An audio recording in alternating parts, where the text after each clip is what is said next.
Pour la trouver, il faut la nuit. Il faut la nuit, mais le soleil ne le sait pas, et toujours lui le sait.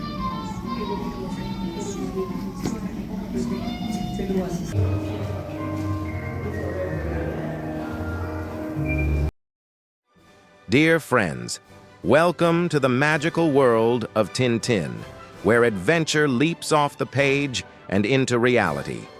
Just outside Brussels, Belgium, there's a museum like no other, dedicated entirely to one of the most iconic comic book characters in the world, and the brilliant mind who created him, Hergé. Before you even step inside the museum, you're greeted by the man behind the magic, a statue of Georges Remi, better known by his pen name, Hergé. As you approach the museum, it's impossible to miss the striking architecture. Designed by the award-winning French architect Christian de Portzamparc, the building itself feels like a surreal voyage, almost like stepping into one of Tintin's own adventures. Once inside, the atmosphere shifts. Light floods the space through angled windows, and colorful panels hint at the vibrant stories that await. It's quiet, elegant, but full of promise, like the first page of a brand new Tintin comic.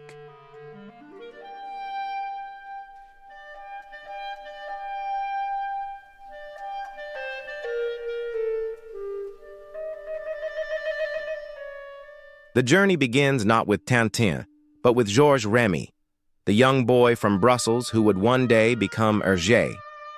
This first room is a window into his childhood, his influences, and his early creative spark.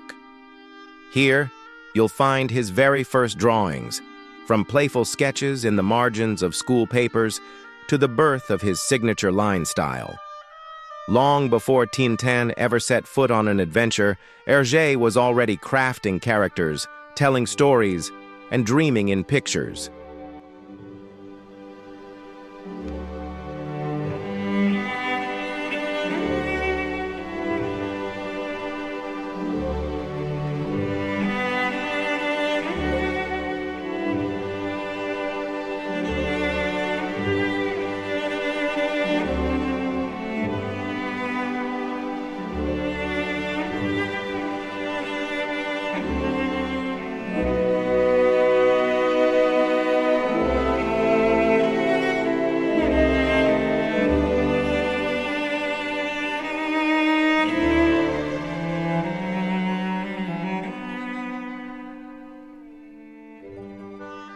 As a devoted Boy Scout, Hergé was inspired by ideals of bravery, curiosity, and global exploration, all traits that would later shape Tintin himself. He started publishing under the name Hergé, taken from the reversed initials of his real name, RG. This room lays the foundation for everything to come. It's about more than comics. It's about how a young artist with a pencil and a dream created a timeless cultural icon.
And then, he appears. In 1929, Tintin was born. A brave young reporter with a sharp mind, a big heart, and a loyal white dog by his side, Snowy. What started as a simple comic strip in a Belgian newspaper would soon become a global phenomenon. Here, you'll see how Tintin evolved, from the early rough sketches to the clean, expressive line style Hergé later perfected, known as La Ligne Claire. The museum beautifully traces his adventures from the Soviet Union to the pyramids of Egypt to the moon itself.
One of the most striking parts of the museum is this, a room dedicated to Tintin's unforgettable companions.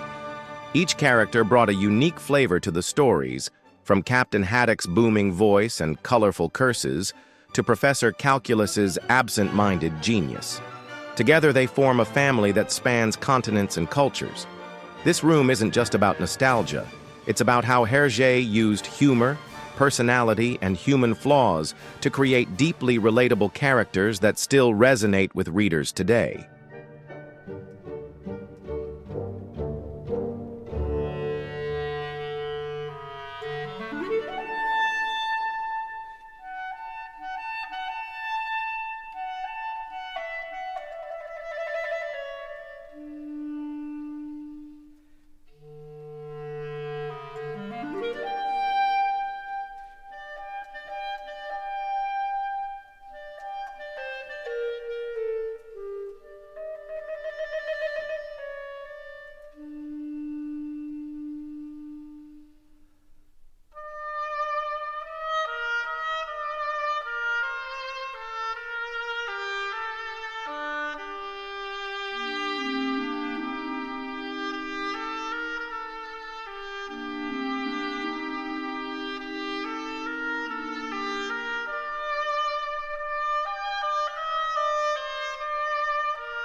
As we move deeper into the museum, the walls seem to come alive with color, culture, and adventure.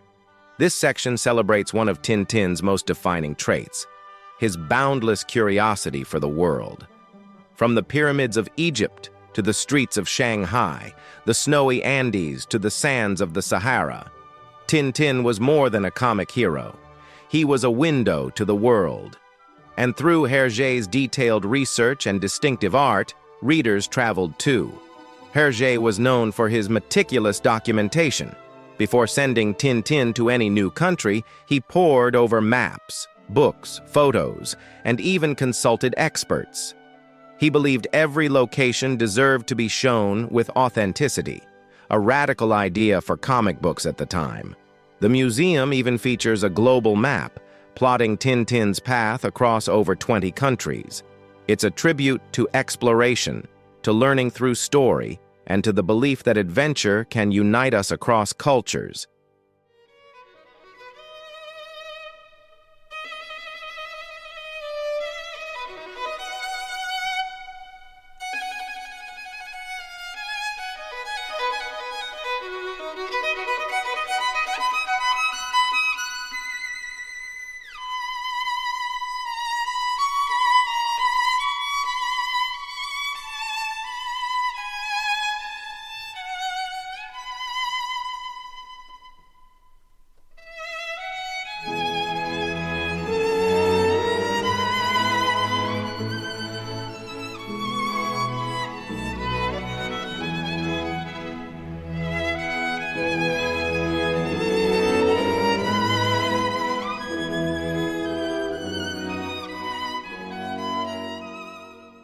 One of the most surprising and delightful rooms in the museum is the science lab.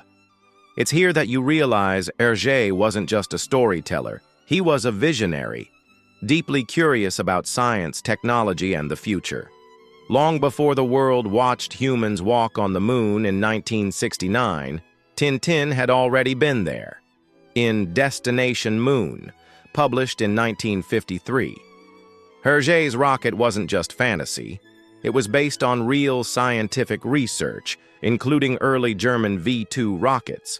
He consulted engineers, studied physics books, and even calculated how the characters would float in zero gravity, decades before CGI made it easy. The level of accuracy was mind-blowing for a comic of its time. From Professor Calculus's eccentric inventions to Hergé's playful use of futuristic tech, the science lab celebrates how imagination and science can go hand in hand, especially when they're used to tell a truly human story.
Dans l'affaire célèbre fondatrice Bianca Castafiore, la police serait plutôt sur le point de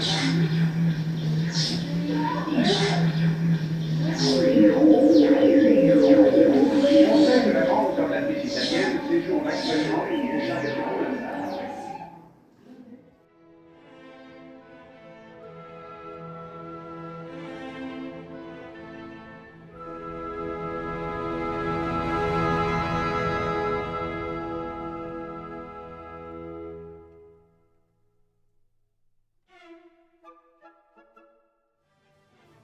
Next, we step behind the curtain, into the world where Tintin was actually made, Studios Hergé.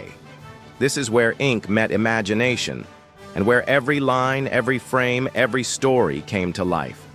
You'll find a faithful reconstruction of Hergé's studio space, simple, meticulous, and filled with light. It's here that he and a small team of assistants worked tirelessly to perfect every panel. What's truly amazing is the level of detail, from full-scale pencil drafts to finalized inking and coloring techniques. Hergé's process was slow, precise, and incredibly collaborative. As demand for Tintin grew worldwide, Hergé assembled a studio of skilled artists, colorists, and researchers. But every story still bore his signature, his spirit, and his vision.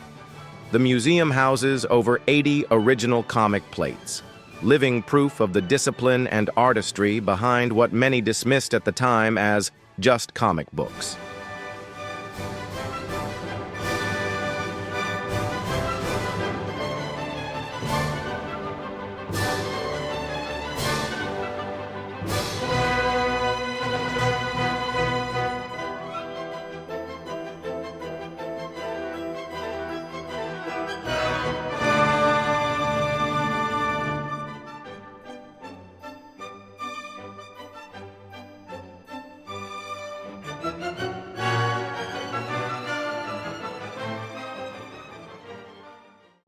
N'est-ce pas? C'est cela.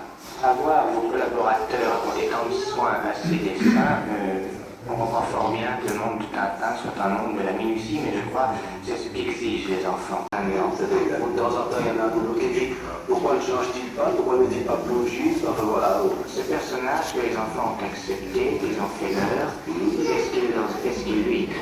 Ah oui, il y a beaucoup de courriers qui arrivent ici, d'enfants, voilà, c'est jamais ça, il faut continuer. Parfois aussi, c'était souvent ça, vous avez fait une erreur dans tel album, par exemple, des erreurs dans les dessins, en météorologie, comme on appelle ça, qui vous dit que vous avez fait une éclipse, vous avez dessiné une éclipse dans le temps du soleil, et bien votre éclipse est absolument fausse. De A jusqu'à Z, nous sommes là dans l'hémisphère austral, et votre éclipse est à l'envers. Donc voilà.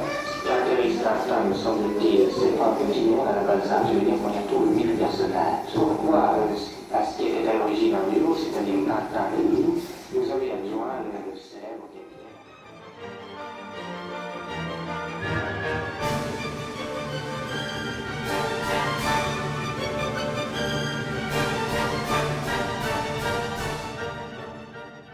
The final room is more than a farewell. It's a celebration of legacy. Here, we see just how far Tintin and Hergé have traveled, not just across the globe, but across generations. Tintin has been translated into over 70 languages and published in more than 100 countries, from Tokyo to Buenos Aires, New Delhi to San Francisco. The boy reporter continues to inspire curiosity, courage, and wonder. You'll also find homages from other artists, filmmakers, and authors, all deeply influenced by Hergé's clean style and bold storytelling. Even Steven Spielberg credited Tintin as a major inspiration for Indiana Jones. Though Hergé passed away in 1983, his work remains timeless. He famously said, "I believe I was born to draw." And in these halls, that truth echoes in every page, every panel, every carefully inked line.